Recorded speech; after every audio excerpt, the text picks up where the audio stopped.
News18 ಡಿಜಿಟಲ್ಗೆ ಸ್ವಾಗತ. ನಾನು ಕೃಷ್ಣ ಗಿರಳ್ಳಿ. ಬಿಹಾರ ಚುನಾವಣಾ ಪ್ರಚಾರ ಇನ್ನೇನು ಮುಗಿತಾ ಬಂತು. ಮೊದಲ ಹಂತದ ಚುನಾವಣೆ ಕೂಡ ನಡೀತು. ಎರಡನೇ ಹಂತದ್ದು 11ನೇ ತಾರೀಕು ಕೂಡ ನಡೀತಾ ಇದೆ. ಎಲ್ಲೋ ಒಂದು ಕಡೆ ರಾಜ್ಯದ ಕಾಂಗ್ರೆಸ್ ನಾಯಕರು ಅಲ್ಲಿ ಚುನಾವಣಾ ಪ್ರಚಾರಕ್ಕೆ ಹೋಗಬೇಕಾಗಿತ್ತು. ಈ ರೀತಿಯಾದಂಥ ಒಂದು ಪ್ರಶ್ನೆ ಈಗಾಗಲೇ ದೇಶದಲ್ಲಿ ಮತ್ತು ರಾಜ್ಯದಲ್ಲಿ ಕೂಡ ಚರ್ಚೆ ಆಗ್ತಾ ಇತ್ತು. ಬಹಳ ಪ್ರಮುಖವಾಗಿ ಈ ಹಿಂದೆ ತೆಲಂಗಾಣ ಚುನಾವಣೆ ಆದಂಥ ಸಂದರ್ಭದಲ್ಲಿ ಡಿ.ಸಿ.ಎಂ. ಡಿ.ಕೆ. ಶಿವಕುಮಾರ್ ಮತ್ತು ಮುಖ್ಯಮಂತ್ರಿ ಸಿದ್ದರಾಮಯ್ಯರು ಕೂಡ ಹೋಗಿ ಚುನಾವಣಾ ಪ್ರಚಾರವನ್ನು ಕೂಡ ಮಾಡಿದರು. ಸಹಜವಾಗಿಯೇ ಆ ಭಾಗದಲ್ಲಿ ಕಾಂಗ್ರೆಸ್ ಅಭ್ಯರ್ಥಿಗಳ ಗೆಲ್ಲಿಸುವಂಥ ನಿಟ್ಟಿನಲ್ಲಿ ಕೂಡ ಭಾಳ ಪ್ರಯತ್ನವನ್ನು ಕೂಡ ಮಾಡಿದರು. ಅದ್ರ ಜೊತೆಗೆ ಬೇರೆ ಬೇರೆ ರಾಜ್ಯಗಳಲ್ಲೂ ಕೂಡ ಚುನಾವಣಾ ಪ್ರಚಾರ ಆದಂಥ ಸಂದರ್ಭದಲ್ಲಿ ಸಿದ್ದರಾಮಯ್ಯವರು ಅಹಿಂದ ವರ್ಗದ ಪ್ರಬಲ ನಾಯಕರು, OBC ವರ್ಗದ ಪ್ರಬಲ ನಾಯಕರು, ಅವ್ರನ್ನ ಎಲ್ಲೋ ಒಂದು ಕಡೆ ಅವ್ರ ಮುಖಾಂತರವಾಗಿ ಆ ಭಾಗದಲ್ಲಿ ಪ್ರಚಾರವನ್ನು ಮಾಡಿಸಿದ್ರೆ ಕಾಂಗ್ರೆಸ್ಗೆ ಅನುಕೂಲ ಆಗುತ್ತೆ ಅನ್ನೋದು ಕೂಡ ಚರ್ಚೆ ಆಗ್ತಾ ಇತ್ತು. ಆದರೆ ಈಗ ಬಿಹಾರ ಚುನಾವಣಾ ಪ್ರಚಾರ ಕೊನೆಯ ಹಂತಕ್ಕೆ ಬಂದಿದೆ. ಅಲ್ಲಿ ಮತದಾನ ಕೂಡ ಇನ್ನೇನು ಮೊದಲ ಹಂತದ ಕೂಡ ಮುಗಿದಿದೆ. ಇಂಥ ಸಂದರ್ಭದಲ್ಲಿ ಮುಖ್ಯಮಂತ್ರಿ ಸಿದ್ದರಾಮಯ್ಯ ಮತ್ತು ಡಿ.ಸಿ.ಎಂ. ಡಿ.ಕೆ. ಶಿವಕುಮಾರ್ ಇಬ್ಬರು ಕೂಡ ಅಲ್ಲಿಗೆ ಹೋಗಬೇಕಾಗಿತ್ತು, ಪ್ರಚಾರ ಕೂಡ ಮಾಡಬೇಕಾಗಿತ್ತು. ಯಾಕೆ ಬಿಹಾರ ಚುನಾವಣಾ ಪ್ರಚಾರಕ್ಕೆ ಈ ಇಬ್ಬರು ನಾಯಕರುಗಳು ಕೂಡ ಹೋಗಿಲ್ಲ ಅನ್ನೋ ಪ್ರಶ್ನೆ ಈಗ ಉದ್ಭವ ಆದಂಥ ಸಂದರ್ಭದಲ್ಲಿ ಇದಕ್ಕೆ ಸಾಕಷ್ಟು ಉತ್ತರಗಳು ಕೂಡ ಸಿಗ್ತಾ ಹೋಗ್ತಾ ಇರುವಂಥದ್ದು. ಒಂದು, ಈಗಾಗಲೇ ನವೆಂಬರ್ ಕ್ರಾಂತಿ ಅನ್ನುವಂಥದ್ದು ದೊಡ್ಡ ಮಟ್ಟದ ಚರ್ಚೆ ಆಗ್ತಾ ಇದೆ. ನವೆಂಬರ್ 20ರ ನಂತರವಾಗಿ ರಾಜ್ಯ ಕಾಂಗ್ರೆಸ್ನಲ್ಲಿ ಮುಖ್ಯಮಂತ್ರಿಗಳು ಬದಲಾವಣೆ ಆಗ್ತಾರೆ, ಡಿ.ಸಿ.ಎಂ. ಡಿ.ಕೆ. ಶಿವಕುಮಾರ್ ಅವರು ಮುಖ್ಯಮಂತ್ರಿಗಳಾಗ್ತಾರೆ ಅನ್ನೋ ಚರ್ಚೆ ಕೂಡ ನಡೀತಾ ಇದೆ. ಇಂತಹ ಸಂದರ್ಭದಲ್ಲಿ ಹೈಕಮಾಂಡ್ ನಾಯಕರು ಇಬ್ಬರ ಬಗ್ಗೆನೂ ಕೂಡ ಇಲ್ಲ ಒಂದು ಕಡೆ ಒಬ್ಬರ ಜೊತೆ ಮಾತಾಡಿದ್ರು ಕೂಡ ಅದು ಬೇರೆ ರೀತಿಯಾದಂಥ ಒಂದು ಇಕ್ಕಟ್ಟಿಗೆ ಸಿಲುಕಬೇಕಾಗತ್ತೆ ಅನ್ನೋ ಕಾರಣಕ್ಕೋಸ್ಕರವಾಗಿ ಇಬ್ಬರು ಸಹವಾಸ ಬೇಡ ಅನ್ನೋ ಒಂದು ಮನಸ್ಥಿತಿಗೆ ಬಂದು ಇಲ್ಲ ಒಂದು ಕಡೆ ಈ ಇಬ್ಬರು ನಾಯಕರನ್ನು ಕೂಡ ಮುಖ್ಯಮಂತ್ರಿ ಸಿದ್ದರಾಮಯ್ಯ ಮತ್ತು ಡಿ.ಸಿ.ಎಂ. ಡಿ.ಕೆ. ಶಿವಕುಮಾರ್ ಇಬ್ಬರನ್ನೂ ಕೂಡ ಚುನಾವಣಾ ಪ್ರಚಾರಕ್ಕೆ ಹೈಕಮಾಂಡ್ ನಾಯಕರು ಕರೆದಿಲ್ವಾ, ಆ ಕಾರಣಕ್ಕೋಸ್ಕರವಾಗಿಯೇ ಈ ಇಬ್ಬರು ನಾಯಕರು ಆ ಒಂದು ಚುನಾವಣಾ ಪ್ರಚಾರಕ್ಕೆ ಹೋಗಿಲ್ವಾ ಅನ್ನೋದು ವಿಚಾರ ರಾಜ್ಯ ಕಾಂಗ್ರೆಸ್ ವಲಯದಲ್ಲಿ ಈಗಾಗಲೇ ಚರ್ಚೆ ಆಗ್ತಾ ಇರುವಂಥದ್ದು. ಒಂದು ಕಡೆಗೆ ಮುಖ್ಯಮಂತ್ರಿ ಸಿದ್ದರಾಮಯ್ಯರು ಕೂಡ ಬಹಳ ಆಸೆಯನ್ನು ಇಟ್ಕೊಂಡಿದ್ರು. ಮತ್ತೆ ಮುಖ್ಯಮಂತ್ರಿ ಸಿದ್ದರಾಮಯ್ಯ ಇರತಕ್ಕಂಥ ಸಂಪುಟದ ಸದಸ್ಯರುಗಳು ಕೂಡ ಇಲ್ಲೊಂದು ಕಡೆ ಮುಖ್ಯಮಂತ್ರಿಗಳ ಜೊತೆಗೂಡಿ ಚುನಾವಣಾ ಪ್ರಚಾರಕ್ಕೆ ಹೋಗುವಂತ ನಿಟ್ಟಿನಲ್ಲಿ ಕೂಡ ಬಹಳ ಪ್ರಯತ್ನವನ್ನು ಕೂಡ ಮಾಡಿದ್ರು. ಮತ್ತೆ ಮುಖ್ಯಮಂತ್ರಿಗಳು ಕೂಡ ಆಸೆಯಿಂದಿದ್ರು ಇಲ್ಲೊಂದು ಕಡೆ ಹೈಕಮಾಂಡ್ ನಾಯಕರು ನಮ್ಮನ್ನು ಕರೀಬಹುದು, ಆ ಭಾಗದಲ್ಲಿ ಬಿಹಾರದಲ್ಲಿ ಪ್ರಚಾರವನ್ನು ಮಾಡೋದ್ರ ಮುಖಾಂತರವಾಗಿ ಕಾಂಗ್ರೆಸ್ ಅಭ್ಯರ್ಥಿಗಳ ಪರವಾಗಿ ಒಂದಷ್ಟು ಗೆಲ್ಲಿಸುವಂತ ನಿಟ್ಟಿನಲ್ಲಿ ಕೂಡ ಪ್ರಯತ್ನವನ್ನ ಮಾಡಬಹುದು ಅನ್ನೊಂದು ಒಂದು ಆಸೆಯನ್ನು ಕೂಡ ಇಟ್ಕೊಂಡಿದ್ರು. ಆದರೆ ಹೈಕಮಾಂಡ್ ನಾಯಕರು ಇದುವರೆಗೂ ಕೂಡ ಮುಖ್ಯಮಂತ್ರಿ ಸಿದ್ದರಾಮಯ್ಯರನ್ನ ಅಲ್ಲಿಗೆ ಕರೆಯುವಂತ ನಿಟ್ಟಿನಲ್ಲಿ ಕೂಡ ನಿರ್ಧಾರವನ್ನು ಮಾಡಿಲ್ಲ. ಈ ಒಂದು ವಿಚಾರನ ಸ್ವತಃ ಮುಖ್ಯಮಂತ್ರಿ ಸಿದ್ದರಾಮಯ್ಯವರು ಈಗಾಗಲೇ ಸಾಕಷ್ಟು ಬಾರಿ ಹೇಳಿಕೆಯನ್ನು ಕೊಟ್ಟಿದ್ದಾರೆ. ಬಿಹಾರ ಚುನಾವಣಾ ಪ್ರಚಾರಕ್ಕೆ ಹೋಗಲ್ವಾ ಅನ್ನೊಂದು ಪ್ರಶ್ನೆ ಮಾಧ್ಯಮಗಳು ಕೇಳಿದಂಥ ಸಂದರ್ಭದಲ್ಲಿ ಹೈಕಮಾಂಡ್ ನಾಯಕರು ಏನಾದರೂ ಕರೆದ್ರೆ ನಾನು ಹೋಗ್ತೇನೆ, ಇಲ್ಲ ಅಂತಂದ್ರೆ ನಾನು ಹೋಗಲ್ಲ ಅನ್ನೊಂದು ಮಾತನ್ನು ಹೇಳಿದ್ದಾರೆ. ಬಹುಶಃ ಇಲ್ಲ ಒಂದು ಕಡೆ ಹೈಕಮಾಂಡ್ ನಾಯಕರು ಮುಖ್ಯಮಂತ್ರಿ ಸಿದ್ದರಾಮಯ್ಯರನ್ನ ಕರೆದಿಲ್ಲ ಅನ್ಸುತ್ತೆ. ಆ ಕಾರಣಕ್ಕೋಸ್ಕರವಾಗಿಯೇ ಇದೀಗ ಮುಖ್ಯಮಂತ್ರಿ ಸಿದ್ದರಾಮಯ್ಯವರು ಬಿಹಾರಕ್ಕೆ ಹೋಗುವಂತ ನಿಟ್ಟಿನಲ್ಲಿ ನಿರ್ಧಾರವನ್ನು ಮಾಡಿಲ್ಲ ಅನ್ನುವಂಥದ್ದು ಇದೀಗ ರಾಜ್ಯ ಕಾಂಗ್ರೆಸ್ ವಲಯದಲ್ಲಿ ಕೇಳಿ ಬರ್ತಾ ಇರುವಂಥದ್ದು.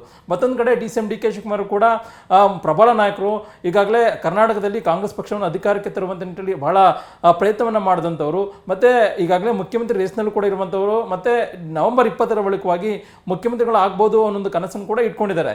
ಇಂತಹ ಸಂದರ್ಭದಲ್ಲಿ ಡಿ.ಸಿ.ಎಂ. ಡಿ.ಕೆ. ಶಿವಕುಮಾರ್ ಕೂಡ ಹೈಕಮಾಂಡ್ ನಾಯಕರು ಯಾವುದೇ ಒಂದು ಜವಾಬ್ದಾರಿಯನ್ನು ಕೊಟ್ಟರು ಕೂಡ ಅತ್ಯಂತ ಸಮರ್ಥವಾಗಿ ನಿಭಾಯಿಸಬಲ್ಲ ನಾಯಕರು.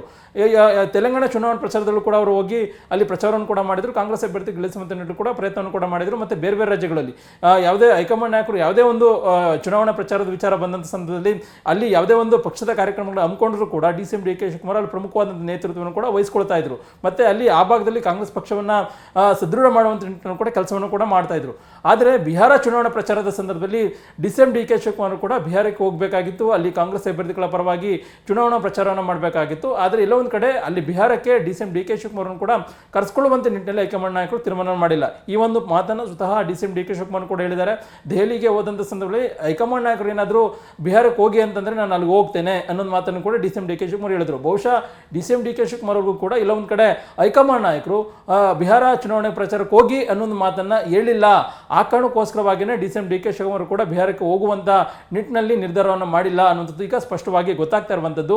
ಯಾಕಂದ್ರೆ ಈಗಾಗಲೇ ಡಿ.ಸಿ.ಎಂ. ಡಿ.ಕೆ. ಶಿವಕುಮಾರ್ ಮತ್ತೆ ಮುಖ್ಯಮಂತ್ರಿ ಸಿದ್ದರಾಮಯ್ಯ ನಡುವೆ ಒಂದು ಕಡೆಗೆ ಮುಖ್ಯಮಂತ್ರಿಗಳು 5 ವರ್ಷಗಳ ಕಾಲ ಅಧಿಕಾರದಲ್ಲಿ ಮುಖ್ಯಮಂತ್ರಿಯಾಗಿ ಅಧಿಕಾರವನ್ನು ಪೂರ್ಣಗೊಳಿಸುವಂತ ನಿಟ್ಟಿನಲ್ಲಿ ಈಗಾಗಲೇ ಕಸರತ್ತನ್ನ ಮಾಡ್ತಾ ಇದ್ದಾರೆ. ಮತ್ತೊಂದು ಕಡೆ ಡಿ.ಸಿ.ಎಂ. ಡಿ.ಕೆ. ಶಿವಕುಮಾರ್ ಅವರು ನವೆಂಬರ್ 20ರ ಬಳಿಕವಾಗಿ ಮುಖ್ಯಮಂತ್ರಿ ಆಗುವಂತ ಕನಸನ್ನ ಕಾಣ್ತಾ ಇದ್ದಾರೆ. ಅದಕ್ಕೆ ಪೂರಕವಾಗಿಯೇ ಒಂದಷ್ಟು ತಂತ್ರಗಾರಿಕೆಯನ್ನು ಮಾಡ್ತಾ ಇರುವಂಥದ್ದು, ಒಂದು ದೈವ ಶಕ್ತಿಯ ಮುಖಾಂತರವಾಗಿರ್ಬೋದು, ಮತ್ತೊಂದು ಕಡೆ ತಮ್ಮದೇ ಆದಂತಹ ತಂತ್ರಗಾರಿಕೆಯ ಮುಖಾಂತರವಾಗಿ ಹೈಕಮಾಂಡ್ ನಾಯಕರನ್ನ ಒಂದಷ್ಟು ಕಸರತ್ತನ್ನು ಮಾಡುವಂಥದ್ದು, ಮತ್ತೆ ಅವ್ರನ್ನ ಭೇಟಿ ಮಾಡುವಂಥದ್ದು, ಮತ್ತೆ ಬೇರೆ ಬೇರೆ ರೀತಿಯಾದಂತಹ ಪ್ರಯತ್ನಗಳನ್ನು ಮಾಡೋದ್ರ ಮುಖಾಂತರವಾಗಿ ಮುಖ್ಯಮಂತ್ರಿ ಪದವಿನ ಗಿಟ್ಟಿಸಿಕೊಳ್ಳುವಂತ ನಿಟ್ಟಿನಲ್ಲಿ ಈಗಾಗಲೇ ಪ್ಲಾನ್ ಅನ್ನ ಮಾಡ್ತಾ ಇದ್ದಾರೆ, ಪ್ರಯತ್ನವನ್ನು ಕೂಡ ಮಾಡ್ತಾ ಇದ್ದಾರೆ.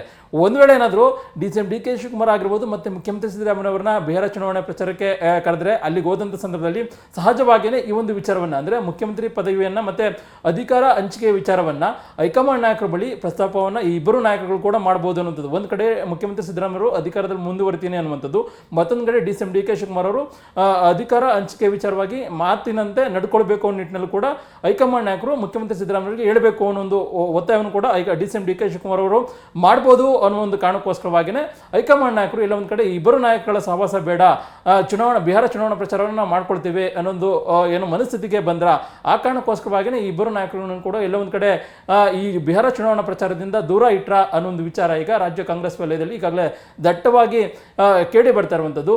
ಈಗಾಗಲೇ ಮುಖ್ಯವಾಗಿ ಬಿಹಾರ ಚುನಾವಣೆಯನ್ನು ಗೆಲ್ಲಿಸುವಂತ ನಿಟ್ಟಿನಲ್ಲಿ ಬಹಳ ಕಸರತ್ತನ್ನು ಹೈಕಮಾಂಡ್ ನಾಯಕರು ಮಾಡಿದ್ದಾರೆ. AICC ಅಧ್ಯಕ್ಷರಾಗಿರ್ತಕ್ಕಂಥ ಮಲ್ಲಿಕಾರ್ಜುನ್ ಖರ್ಗೆ ಅವರು ಅಲ್ಲೇ ವಾಸ್ತವ್ಯ ನೋಡೋದ್ರ ಮುಖಾಂತರವಾಗಿ ಕಾಂಗ್ರೆಸ್ ಅಭ್ಯರ್ಥಿಗಳನ್ನು ಗೆಲ್ಲಿಸುವಂತ ನಿಟ್ಟಿನಲ್ಲೂ ಕೂಡ ಪ್ರಯತ್ನವನ್ನು ಮಾಡ್ತಾ ಇದ್ದಾರೆ. ಮತ್ತೊಂದು ಕಡೆ ಲೋಕಸಭಾ ವಿರೋಧ ಪಕ್ಷದ ನಾಯಕರಾಗಿರ್ತಕ್ಕಂಥ ರಾಹುಲ್ ಗಾಂಧಿ ಅವರು ಕೂಡ ಈಗಾಗಲೇ ಅಲ್ಲಿ ಕೂಡ ಎಲ್ಲನೂ ಕೂಡ ಚುನಾವಣಾ ಪ್ರಚಾರವನ್ನು ಕೂಡ ಮಾಡಿರುವಂಥದ್ದು. ಆ ಭಾಗದಲ್ಲಿ ಏನು ಮೈತ್ರಿ ಪಕ್ಷದಲ್ಲ ಅಂದರೆ ಇಂಡಿಯಾ ಮೈತ್ರಿಕೂಟ INDA ಏನು ಅಭ್ಯರ್ಥಿಗಳೇನಿದ್ದಾರೆ ಅವ್ರನ್ನ ಗೆಲ್ಲಿಸುವಂತ ನಿಟ್ಟಿನಲ್ಲಿ ಕೂಡ ಈಗಾಗಲೇ ಪ್ರಯತ್ನವನ್ನು ಕೂಡ ಮಾಡಿರುವಂಥದ್ದು. ಇದ್ರ ನಡುವೆ ಎಲ್ಲ ಒಂದು ಕಡೆ ಮುಖ್ಯಮಂತ್ರಿ ಸಿದ್ದರಾಮಯ್ಯ ಮತ್ತು ಡಿ ಕೆ ಶಿವಕುಮಾರ್ ಅವರು ಕೂಡ ಬಿಹಾರ ಚುನಾವಣಾ ಪ್ರಚಾರಕ್ಕೆ ಹೋಗ್ಬೋದು ಅನ್ನೋ ಒಂದು ನಿರೀಕ್ಷೆ ಕೂಡ ರಾಜ್ಯ ಕಾಂಗ್ರೆಸ್ ವಲಯದಲ್ಲಿ ದಟ್ಟವಾಗಿತ್ತು. ಈಗ ಬಿಹಾರ ಚುನಾವಣಾ ಪ್ರಚಾರ ಇನ್ನೇನು ಮುಗೀತು, ಮತದಾನ ಕೂಡ ಮೊದಲ ಹಂತದ ಮತದಾನ ಪ್ರಕ್ರಿಯೆ ಕೂಡ ಮುಗಿದಿರುವಂಥದ್ದು. ಈಗ ಎರಡನೇ ಹಂತದ ಮತದಾನ ಪ್ರಕ್ರಿಯೆ ಇನ್ನೇನು ಮುಗಿಯುವಂತ ಏನು ನವೆಂಬರ್ 11ಕ್ಕೂ ಕೂಡ ನಡೀತಾ ಇದೆ. ಇಂಥ ಸಂದರ್ಭದಲ್ಲಿ ಇಬ್ಬರು ನಾಯಕರು ಕೂಡ ಬಿಹಾರಕ್ಕೆ ಹೋಗುವಂತ ನಿಟ್ಟಲ್ಲಿ ಕೂಡ ನಿರ್ಧಾರವನ್ನು ಮಾಡಿಲ್ಲ ಮತ್ತು ಹೈಕಮಾಂಡ್ ನಾಯಕರು ಕೂಡ ಅವ್ರನ್ನ ಕರೆಸ್ಕೊಳ್ಳುವಂತ ನಿಟ್ಟಲ್ಲೂ ಕೂಡ ನಿರ್ಧಾರವನ್ನು ಮಾಡಿಲ್ಲ. ಎಲ್ಲ ಒಂದು ಕಡೆ ಮುಖ್ಯಮಂತ್ರಿ ಸಿದ್ದರಾಮಯ್ಯ ಮತ್ತು ಡಿ ಕೆ ಶಿವಕುಮಾರ್ ಅವರ ವಿಚಾರದಲ್ಲಿ ನಿಜಕ್ಕೂ ಕೂಡ ಹೈಕಮಾಂಡ್ ನಾಯಕರು ಇಕ್ಕಟ್ಟಿಗೆ ಸಿಲುಕಿದ್ದಾರಾ ಅನ್ನೋ ಒಂದು ಪ್ರಶ್ನೆ ಇದೀಗ ಈ ಒಂದು ಬೆಳವಣಿಗೆಯಿಂದಾಗಿ ಈಗ ಸ್ಪಷ್ಟವಾಗಿ ಗೊತ್ತಾಗ್ತಾ ಇರುವಂಥದ್ದು. ಯಾಕಂದ್ರೆ ಈಗಾಗಲೇ AICC ಅಧ್ಯಕ್ಷ ಆಗಿರ್ತಕ್ಕಂಥ ಮಲ್ಲಿಕಾರ್ಜುನ್ ಖರ್ಗೆ ಅವರು ಅಧಿಕಾರ ಹಂಚಿಕೆ ವಿಚಾರದಲ್ಲಿ ಮೌನಕ್ಕೆ ಶರಣಾಗಿರುವಂಥದ್ದು, ಎಲ್ಲೂ ಕೂಡ ಈ ಒಂದು ವಿಚಾರದಲ್ಲಿ ಮಾತಾಡುವಂತ ಕೂಡ ಮುಂದಾಗಿಲ್ಲ. ಮತ್ತೊಂದು ಕಡೆ AICC ಮಾಜಿ ಅಧ್ಯಕ್ಷರು ಲೋಕಸಭಾ ವಿರೋಧ ಪಕ್ಷದ ನಾಯಕರಾಗಿರ್ತಕ್ಕಂಥ ರಾಹುಲ್ ಗಾಂಧಿ ಅವರು ಕೂಡ ನವೆಂಬರ್ 11ರ ರಾತ್ರಿ ಏನು ವಿದೇಶ ಪ್ರವಾಸವನ್ನು ಕೂಡ ಮಾಡ್ತಾ ಇದ್ದಾರೆ.